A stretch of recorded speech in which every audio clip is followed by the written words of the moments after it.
un podcast histoire, les débuts du cinéma, des Frères Lumière à Georges Méliès.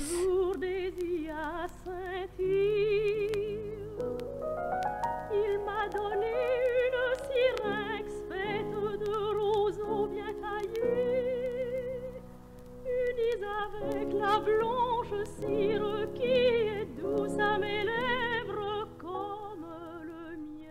Bonjour à toutes et à tous. Comme introduit précédemment, nous allons parler aujourd'hui des débuts du cinéma sur une période bien précise, entre le 28 décembre 1895 jusque vers 1913. Nous verrons pourquoi. Et donc pour commencer ce podcast, il convient de l'introduire.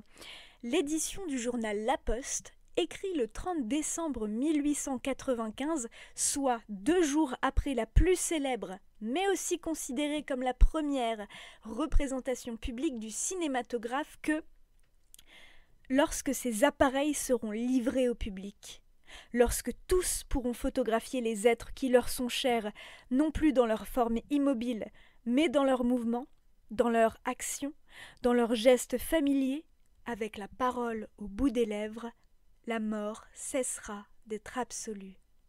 C'est effectivement à partir de l'invention de cet appareil que le public du XIXe siècle, alors habitué aux images fixes de la photographie, voit pour la première fois qu'il est possible de filmer une réalité en mouvement et ainsi de garder en mémoire un moment de temps animé. Dire cinéma, c'est en fait utiliser un seul mot de racine grecque pour parler du mot construit par composition, cinématographe.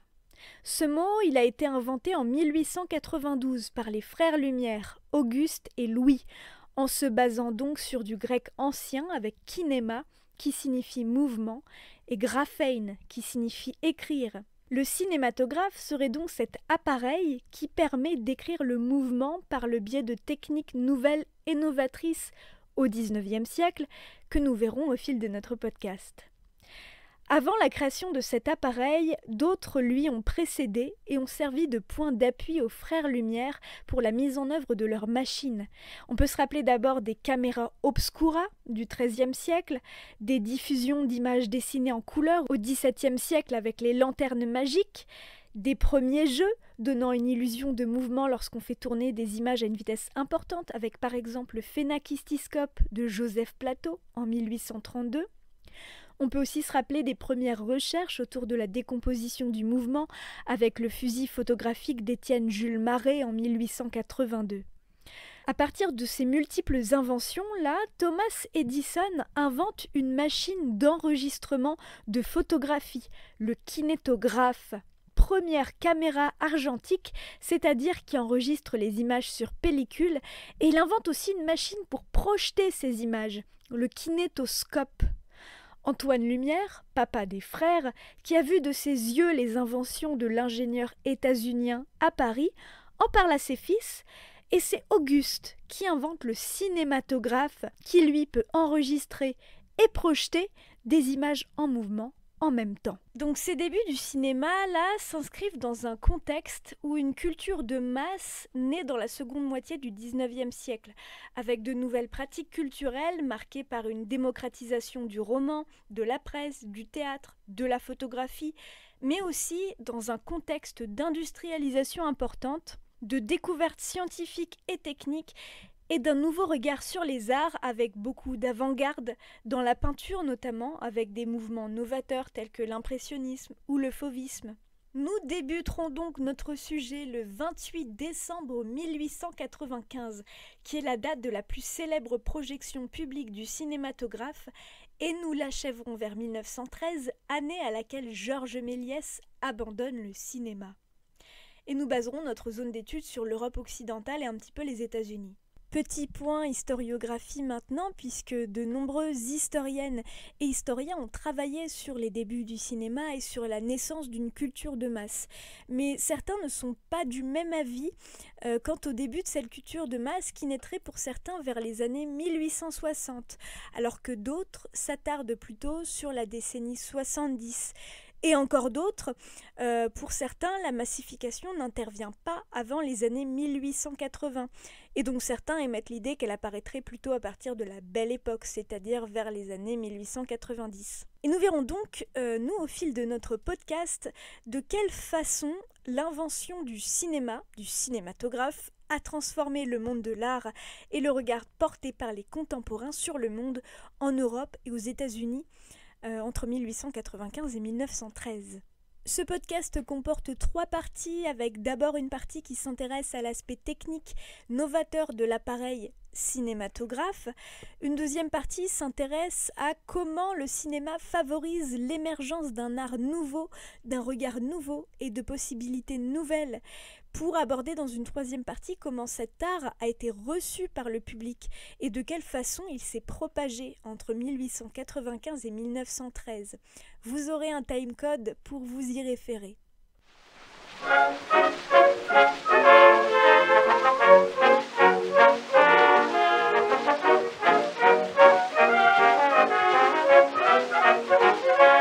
En 1895, Auguste et Louis Lumière présentent pour la première fois au public parisien leur invention, le cinématographe. C'est donc un appareil de prise de vue et de projection qui s'inspire de nombreux autres appareils lui ayant précédé. Les frères Lumière, et en particulier le père Antoine, se sont avant tout inspirés de techniques venant des États-Unis, et en particulier du kinétographe et du kinétoscope de Thomas Edison, comme on l'a un petit peu vu précédemment. Antoine Lumière s'est effectivement rendu à Paris et a découvert le kinétoscope de l'ingénieur états-unien, utilisé surtout pour projeter des films animés pendant les vaudevilles. Mais cet appareil permettait de seulement visionner individuellement les images animées à travers un œilleton sur l'appareil. Le but pour le père Antoine et les frères Lumière était donc de mettre au point une machine qui permettait de diffuser les images non plus individuellement, mais pour un public, ce qu'ils parvinrent à faire en 1895. Toutefois, au même moment, aux États-Unis, Jenkins et Arma y parviennent aussi, en inventant le vitascope. Mais ce vitascope n'a pas été présenté au public avant les frères Lumière.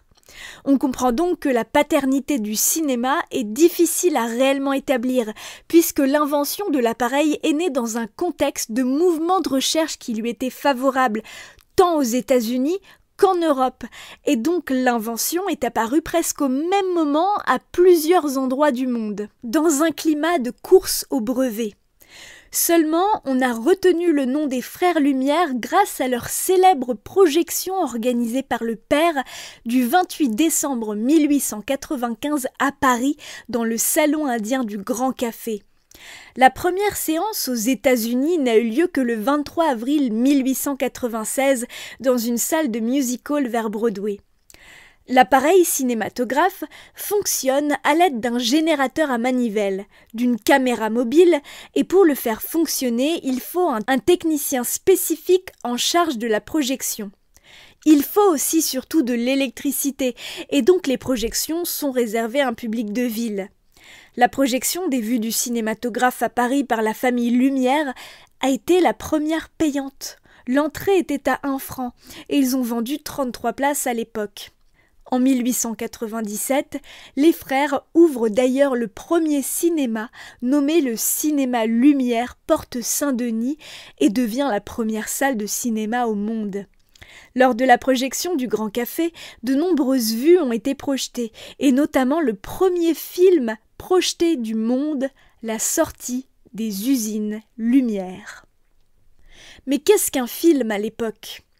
Les films sont en réalité un ensemble de prises de vue assemblées entre elles sur une pellicule, ruban de celluloïd de 35 mm de largeur et perforés avec 2 ronds, là où ils étaient rectangulaires et par 4 ronds sur le kinétoscope.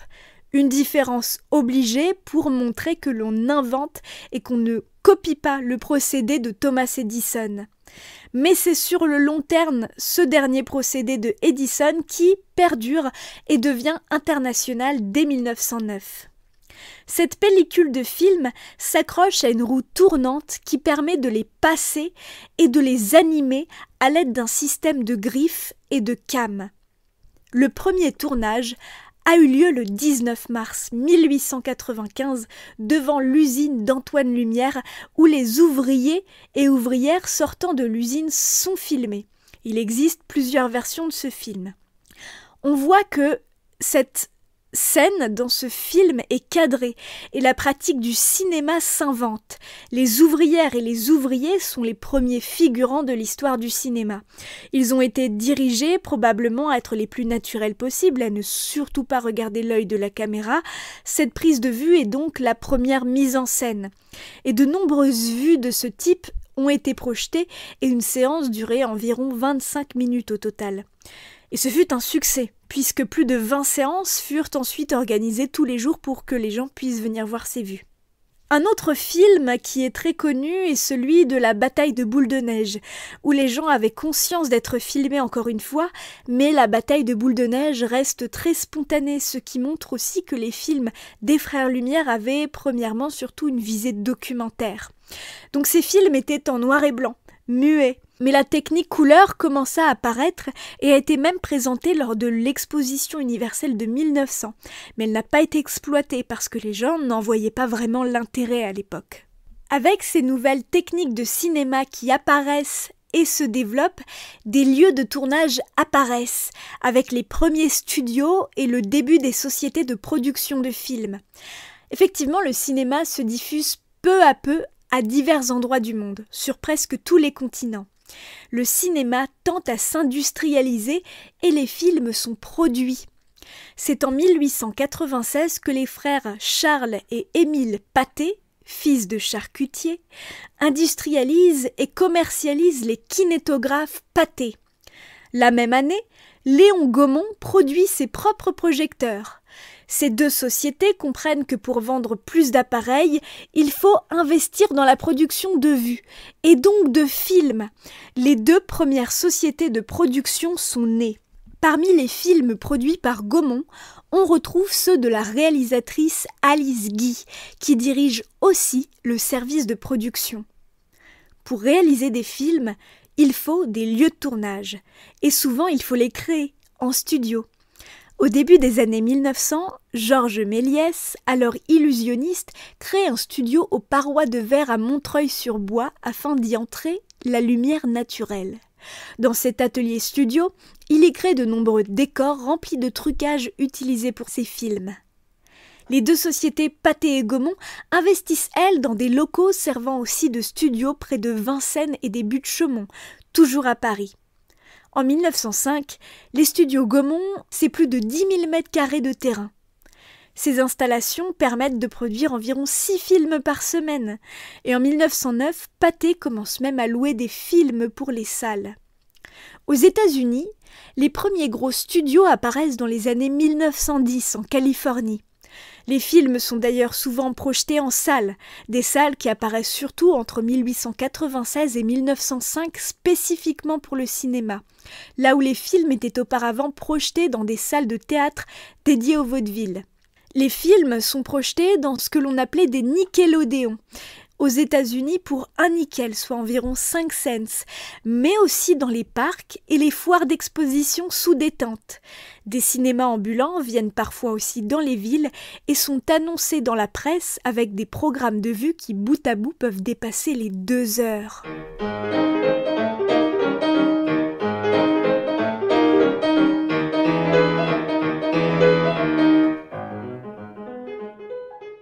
La technique du cinéma bien installée, celui-ci tend à devenir un art en plein développement qui s'invente et qui se cherche.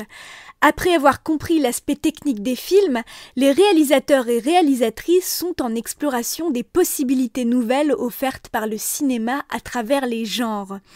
Les films des frères Lumière sont plutôt des films documentaires, qui montrent une réalité mise en scène sans pour autant qu'il y ait une histoire derrière.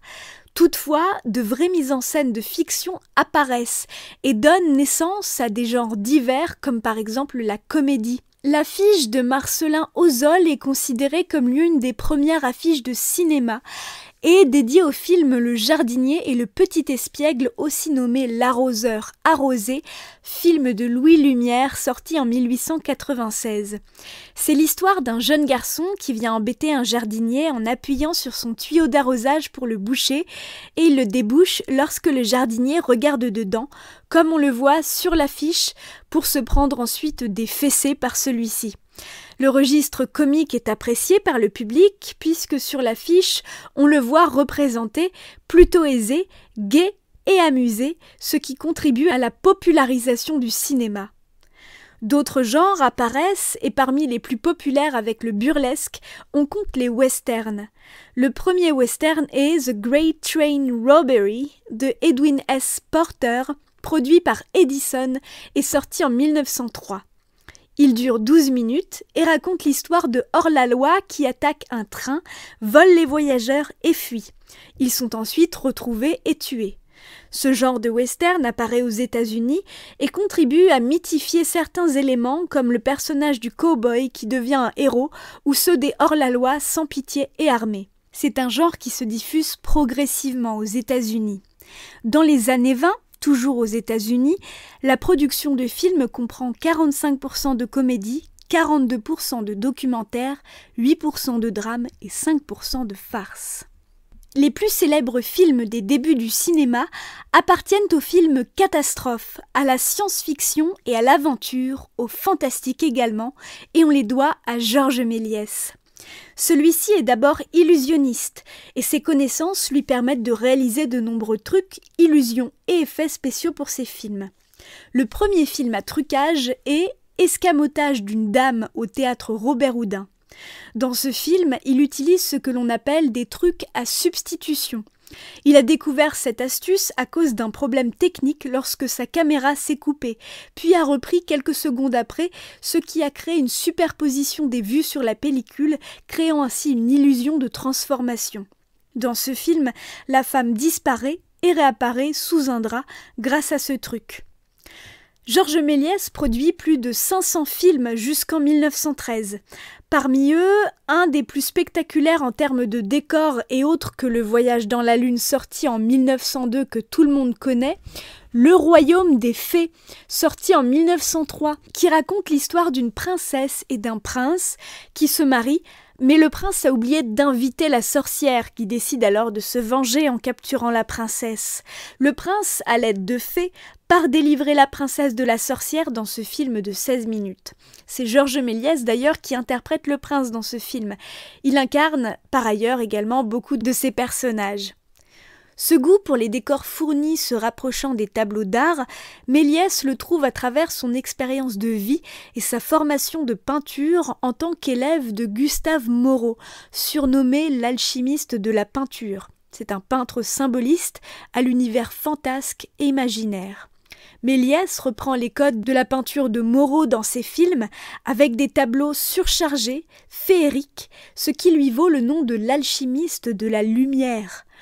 On voit des similitudes, notamment dans la composition et dans le décor entre une certaine huile sur toile du peintre Gustave Moreau, comme Jupiter et Sémélé, et des photogrammes tirés du film Le Royaume des Fées de Méliès, avec un décor chargé, très complexe, symboliste, à l'esthétique presque baroque, voire rococo à certains égards chez Méliès, voire même Art Nouveau.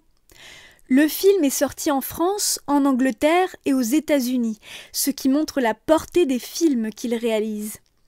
Méliès finit toutefois par abandonner le cinéma en 1913, car il voit que son style très et trop proche du théâtre, avec ses décors peints, ne correspond plus au code nouveau du cinéma qui s'invente un langage de façon rapide. Il décide de détruire certains de ses films et finit marchand de jouets. C'est d'ailleurs en 1913 que le premier long-métrage d'Hollywood est tourné, remplaçant peu à peu les courts-métrages de par son succès. C'est Le mari de l'Indienne de Cecil B. DeMille. À travers cet exemple, nous voyons donc à quel point les débuts du cinéma, dans leur esthétique, sont très inspirés des autres formes d'art, avec en particulier la peinture, surtout chez Méliès, et le théâtre. Les réalisateurs et réalisatrices se mettent à inventer un nouveau langage, une écriture cinématographique contribuant à faire du cinéma un art. Dans le film The Great Train Robbery de Porter, on trouve un des premiers gros plans utilisés avec un tir en direction de la caméra et des scènes sur différents lieux et de différentes valeurs de plan. Il utilise ce que l'on appelle un montage alterné, où l'on voit le plan avec le voleur qui court, puis le plan avec les Rangers qui le poursuivent, et le voleur et les Rangers, etc. Une autre prouesse technique est notable avec le premier gros plan rapproché dans The Big Swallow de James Williamson en 1901. Prouesse puisque le directeur de la photographie, on parle d'opérateur à l'époque, réussit à maintenir la netteté du plan tout du long. L'usage de différents lieux, plans, valeurs de cadre, la présence d'un montage, d'un découpage, de trucage contribuent à faire progresser le récit d'un film, ce qui est très récent. Méliès utilise en premier la technique du fondu, Zeka le flashback, et c'est David Wark Griffiths qui institutionnalise tous ces procédés que l'on retrouve dans ces films et qui servent peu à peu de modèle à Hollywood.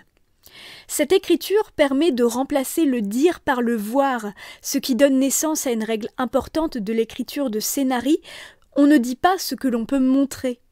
Toutes ces règles favorisent l'apparition d'un cinéma d'art, un cinéma artistique qui se développe surtout dans les années 1910, et c'est d'ailleurs en 1919 que l'on commence à parler de 7e art pour le cinéma.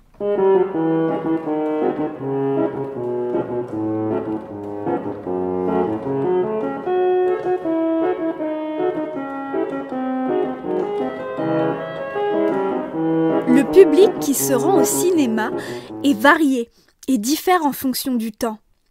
Aux États-Unis, le public est en majorité blanc et masculin, les personnes de couleur n'ayant pas accès aux salles de projection, et les femmes ne sont pas conviées et portent peu d'intérêt à ce divertissement. Elles ne s'y rendent pas car ce genre de salle était plutôt réservé aux hommes, puisque souvent les hommes y allaient voir des spectacles avec des femmes dénudées, voilées, ou des spectacles de boxe ou de sport, ce qui n'est pas ancré dans la culture féminine de l'époque. Un public plus large de femmes et d'enfants est peu à peu visé et invité à aller au cinéma, à travers la publicité où l'on voit des femmes actionnant l'appareil de projection par exemple. Le cinéma est par ailleurs populaire, peu réservé à l'élite culturelle car très associé au spectacle de foire. En Europe, c'est un peu différent. Le cinéma, dans ses débuts, est plutôt un divertissement réservé aux classes aisées et moyennes. Surtout à un public citadin, finalement. Il y avait, par exemple, beaucoup de journalistes, de poètes, d'ingénieurs, de photographes, de chroniqueurs lors de la première projection des Frères Lumière. Femmes et hommes sont conviés, les enfants aussi. Plus tard, d'autres publics, un peu plus isolés, ont accès au cinéma grâce à l'apparition des cinémas ambulants qui petit à petit sera associé au spectacle des forains, où l'on va diffuser les films sous les chapiteaux ou dans les cirques roms. Les Frères Lumière ont eux-mêmes dit à propos du cinéma en 1895 « Ce n'est pas une situation d'avenir, c'est plutôt un métier de forain ». Cette phrase a été prononcée lors de la première représentation publique et montre bien que le cinéma, pour eux, n'a pas spécialement d'avenir, et plutôt destiné aux forains, aux gens du cirque, qui sont ceux qui diffusent le cinéma dans le monde. Au XIXe siècle, le cinéma est donc plutôt populaire, parfois réservé aux hommes, et produit par des individus qui finalement voient le cinéma comme condamné, sans avenir. Pourtant, les possibilités de l'invention continuent d'être exploitées et le cinéma est reçu par le public de façon plus ou moins positive. Le cinéma est vu comme une invention singulière et spectaculaire. Les avis et les impressions face au premier visionnage des films sont divergents et tout d'abord positifs. En effet, de nombreux témoignages nous sont parvenus à propos des réactions suscitées par le visionnage des images en mouvement. Les premières réactions sont celles de la surprise, de la stupeur vis-à-vis de l'animation des images. À ce spectacle, nous restâmes tous bouche bée, frappés de stupeur, surpris au-delà de toute expression. À la fin du spectacle, c'était du délire, et chacun se demandait comment on avait pu obtenir pareil résultat. Cette citation de Georges Méliès, qui avait assisté à la première représentation des Frères Lumière, témoigne bien de la surprise qui se dégage de cette technique complètement nouvelle et invraisemblable de la réalité mise en mouvement. Une réalité en mouvement qui peut aussi effrayer. Une tapissière arrivait sur nous au galop de son cheval. Une de mes voisines était si bien sous le charme qu'elle se leva d'un bond, et ne se rassit que lorsque la voiture tourna et disparut. Et nous pensions alors, messieurs Lumière sont de grands magiciens. Les images font peur, car ils prennent le spectateur en surprise, complètement happé par les images qu'il visionne. Ces images en mouvement, sans que l'on comprenne pourquoi, est associée à de la magie. Le cinéma est un spectacle qui impressionne, car le public n'en comprend pas directement les rouages. Cela provoque de la joie et de l'admiration. Un jardin où on voyait le vent dans les arbres. Et ça avait paru tellement joli que toute la salle applaudit. Le public est ébahi de voir la nature s'animer, et cela lui provoque une grande joie, quitte à le transporter par la vue dans d'autres lieux. Ce qui nous avait surtout surpris, et ce qu'on avait admiré, là c'était la mer. Ah bah moi je voulais pas en croire mes yeux. Le cinéma transporte et permet de voir autrement que par les photographies, des images vivantes de lieux comme si l'on y était soi-même. Les mots qui reviennent le plus souvent dans les témoignages sont ceux associés à la stupéfaction, la surprise et l'extraordinaire. Il faut toutefois nuancer le positif, car beaucoup de témoignages sont aussi négatifs. La question qui revient le plus souvent est celle de l'utilité du cinéma et des films. Mais à quoi cela peut-il servir ? Le public ne comprend pas et ne voit pas toujours la portée que le cinéma peut avoir ou aurait pu avoir et se questionne sur son utilité réelle, mis à part celui du divertissement et encore le cinéma ennuie. Et ma foi, le spectacle était quelconque. Le public ne s'y intéressait pas énormément, il était attiré par la curiosité. Le simple fait de voir des scènes de la vie réelle n'était pas très enthousiasmant et tendait à la banalité, à l'ennui de voir des scènes presque documentaires bouger. Parfois, les critiques étaient plus vives et une censure commença à se mettre en place, surtout aux États-Unis. Une scène de baiser dans le film Le baiser de May Irving et John C. Reilly de William Hayes en 1896 a fait scandale.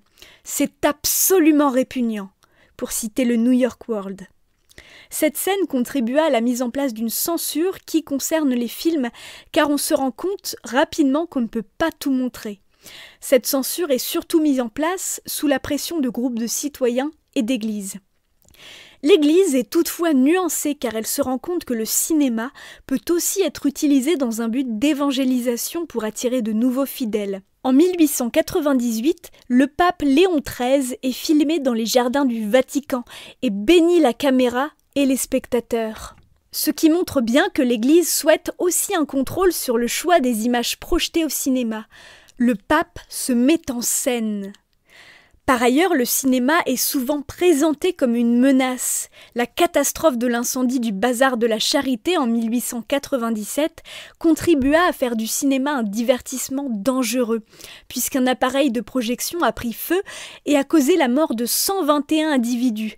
Et donc on s'empresse de dire que le cinématographe crée un danger partout où il fonctionne. Pour citer un député de l'époque, ce qui montre que les débats autour du cinéma arrivent même dans les hautes sphères. Aux États-Unis, l'invention est parfois ignorée car française, donc on voit pas trop l'intérêt de s'occuper de ça car on sait que l'invention a été trouvée avant les États-Unis en Europe. Donc le public a reçu d'une façon assez partagée l'invention du cinématographe, mais pour autant les critiques n'ont pas contribué à ralentir le développement du cinéma, au contraire, celui-ci se diffuse progressivement partout dans le monde. Le cinéma, petit à petit, se transforme en véritable industrie et est distribué dans le monde. Beaucoup d'investisseurs achètent des droits de projection et des films dans le but de les diffuser dans de nombreuses salles. Dès 1896, les frères Lumière, forts de leur succès, installent un bureau à New York et tirent parti du marché états-unien. Beaucoup de cinémas ambulants naissent et vont dans de nombreux endroits du monde en étant annoncés de leur venue par la presse locale comme en Amérique latine. Les studios Gaumont ont quant à eux développé des succursales et studios sur tous les continents, Casablanca, Saigon, Moscou, Budapest, New York, etc. Les frères Pathé ont conscience de leur entreprise et créent des affiches où leurs ambitions sont explicites. Sur l'une d'entre elles, on voit les deux frères qui partent déterminés en direction de l'Ouest, donc de l'Amérique, avec en main leur appareil de projection, et aussi, en bas, un appareil de diffusion sonore car les films étaient souvent accompagnés de musique avec orchestre et les innovations techniques concernent aussi le monde du son, en plus de l'image, des appareils que l'on diffuse dans le monde également. Un coq les accompagne. On diffuse des inventions françaises à l'autre bout du monde. Ce sont ainsi surtout les grandes distributions françaises qui dominent l'industrie du cinéma et son marché au début du XXe siècle, avant que les États-Unis et Hollywood ne reprennent la main après la Grande Guerre.